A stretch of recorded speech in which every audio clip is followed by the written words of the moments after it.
So different parts of our bodies will house different types of microbes.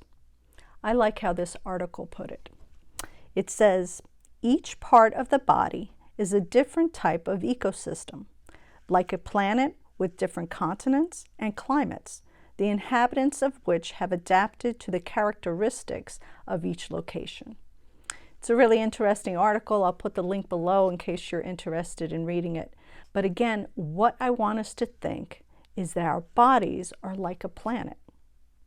There are some of these secret inhabitants that are suited to live in dry areas like our skin.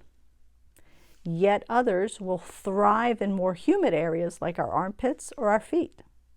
And yet again, there are some that are able to live in the dark regions of our gut.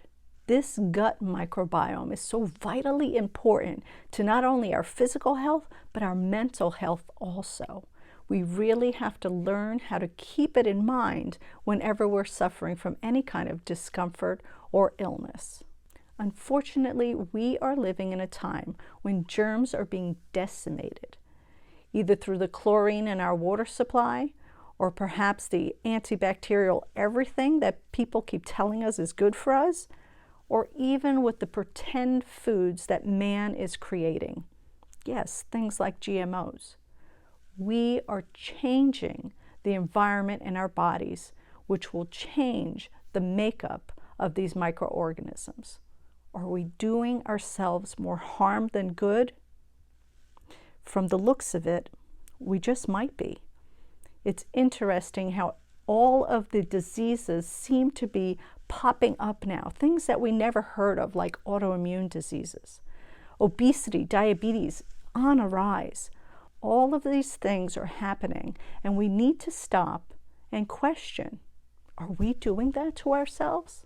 Our health is being challenged by all of these changes, and we are forcing these microbes to either adapt or die.